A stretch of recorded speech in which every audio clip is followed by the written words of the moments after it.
Hi guys, आज चाहिँ म यहाँ इन्टरभ्यू लिन गइरहेको छु। उहाँ हिरोइन अरे, हिरोइन हरे, उहाँले भन्नुभएको। अनि के छ हजुरको खबर? अहिलेसम्म त ठिकै छ भन्नु पर्ला। अलिक साह्रो बोल्नुहोस् न, हल्का सुन्नु। अहिलेसम्म चाहिँ ठिकै छ भन्नु पर्ला। हजुर कस्तो ठिकै मात्रै? अनि यस्तो तपाईँ हिरोइन भएर तपाईँ ठिक हुनु हुँदैन?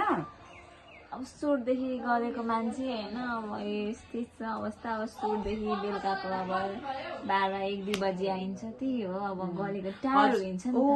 हजुरको अनि अहिले तपाईँ ल्याएको मतलब सबसे महँगो चिज के छ? दिस फोन ए कतिको हो यो प्राइस?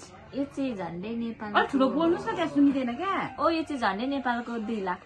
ओ माय गॉड, यस्तो महँगो त देखिदिएको छैन त। तर यो महँगै हो। अब तपाईँले हुन त अब तपाईँ एन्ड्रोइड चलाउनुलाई के थाहा होइन? हजुर एन्ड्रोइड चलाउनुलाई के थाहा आइफोनको प्राइस सायद तपाईँले होइन, मेरो पनि महँगै हो नि फेरि। सुरुमा त त्यो त झन्डै 3-4 लाखकै होला। हजुर। अनि मैले बाहिर किनेको बाहिर सपिङ गर्छु। अनि सुट चाहिँ हजुरको कहाँ थियो अहिलेको हालमा?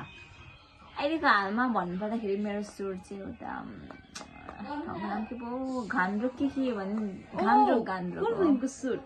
त्यही अब फिल्मको नाम चाहिँ अहिले रिभिल नगरिहाल्नु। ओके ओके, त्यस्तो एक्सपेन्सिभ यस्तो।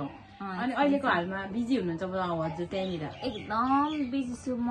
अघि कति फिल्महरू रिजेक्ट गर्दै हुनुहुन्छ? के भइरहेको छ? एउटा दुइटा चाहिँ मैले रिजेक्ट गरेँ, टाइमहरू नमिलेर, सेड्युलहरू नमिलेर। हजुर। अनि हजुरलाई त गाउँमा त पुरा गाह्रो पर्छ होला त, हजुर यस्तो रिच। यहाँ पनि म सुटिङकै लागि आएको हो कि। अन्त मतलब गाउँमा त गाह्रो पर्छ नि त सबैले। लास्ट एकदम खाना मिठो स्ट्यान्डर्ड मेन्टेन गर्न पर्छ। स्ट्यान्डर्ड मेन्टेन गर्नदेखि लिएर अब हेर्नुहोस् न, टोइलेट जाउँ भने पनि वासरुम पनि हुन्छ। भयो हेर्नुहोस् न। बाई गर्नुहोस्, बाई गर्नुहोस्। धन्यवाद, बाई, नमस्कार। खन्समिदा सरङ्गी हो। अब म छिटो कोरिया जाँदैछु भनौँ न यस्तो।